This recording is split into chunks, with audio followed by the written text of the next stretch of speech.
Hello, आज हम बात करेंगे बोन मिनरल डेंसिटी की। बोन मिनरल डेंसिटी टेस्ट क्या है, यह टेस्ट क्यों किया जाता है, कैसे किया जाता है, इस सब के विषय में थोड़ी जानकारी मैं आपको दूंगी। बोन मिनरल डेंसिटी टेस्ट क्या है? यह एक नॉन इन्वेजिव टेस्ट है जिसमें एक्सरे की सहायता से हम एक गिवन बोन के सेगमेंट में कितना कैल्शियम और मिनरल्स हैं उसकी मात्रा जान सकते हैं। बोन मिनरल डेंसिटी टेस्ट करने के बहुत से तरीके हो सकते हैं।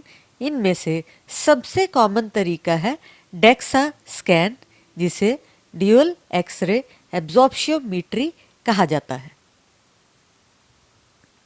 इस स्कैन में एक्सरे की सहायता से हम बोन के एक सेगमेंट में कितना कैल्शियम और मिनरल है यह जान सकते हैं। यह टेस्ट क्यों किया जाता है?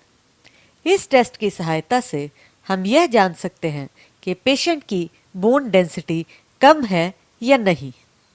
बोन डेंसिटी कम होने पे पेशेंट को फ्रैक्चर्स का रिस्क रहता है, जिसके बारे में हम इस टेस्ट से जान सकते हैं।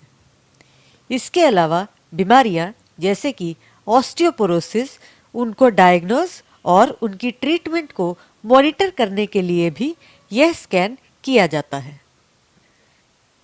यह टेस्ट कैसे किया जाता है? इस टेस्ट में एक्सरे दिया जाता है और यह एक नॉन इन्वेजिव टेस्ट है।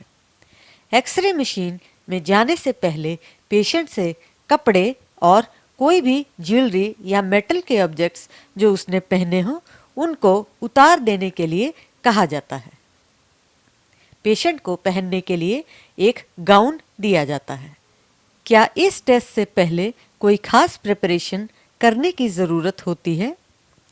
इस टेस्ट से पहले कोई खास प्रिपरेशन करने की ज़रूरत नहीं है, लेकिन यदि पेशेंट ने कुछ दिन पहले सीटी या एमआरआई स्कैन करवाया हो जिसमें कंट्रास्ट दिया गया हो, तो यह कंट्रास्ट इस टेस्ट के रिजल्ट्स के साथ इंटरफेयर कर सकता है। इसलिए कुछ पेशेंट्स में इस टेस्ट को थोड़ी देर के लिए डेफर करने की ज़रूरत पड़ सकती है। इस टेस्ट के रिजल्ट्स को कैसे इंटरप्रेट किया जाता है? इस टेस्ट के रिजल्ट्स हमें दो स्कोर्स की तरह से मिलते हैं। ये स्कोर हैं टी स्कोर और जेड स्कोर। टी स्कोर में पेशेंट की बोन डेंसिटी को एक नॉर्मल स्टैंडर्ड बोन डेंसिटी के साथ कंपेयर किया जाता है। यदि टी स्कोर -1 या उससे अधिक हो तो उसे नॉर्मल कहा जाता है। यदि टी स्कोर -1 और -2.5 के बीच हो तो पेशेंट को ऑस्टियोपेनिया हो सकता है।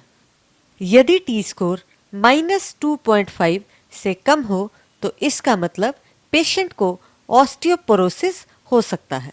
जेड स्कोर से हमें यह मालूम चलता है कि एक एक्सपेक्टेड नॉर्मल बोन डेंसिटी के ऊपर और नीचे कितना स्टैंडर्ड डेविएशन है पेशेंट की बोन डेंसिटी में।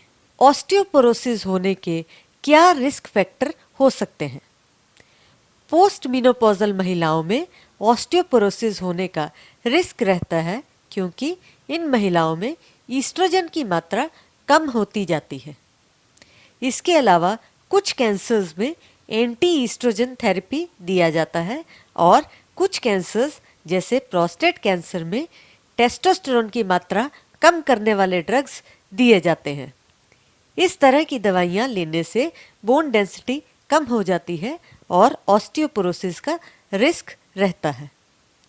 ट्रांसप्लांट पेशेंट्स में ट्रांसप्लांट का रिजेक्शन ना हो इसलिए बहुत सी दवाइयाँ दी जाती हैं। इन दवाइयों के साइड इफ़ेक्ट्स में ऑस्टियोपोरोसिस हो सकता है। जो पेशेंट्स बॉडी बिल्डिंग और अन्य कारणों की वजह से स्टेरॉइड्स लेते हैं उन पेशेंट्स को भी ऑस्टियोपोरोसिस होने का रिस्क रहता है।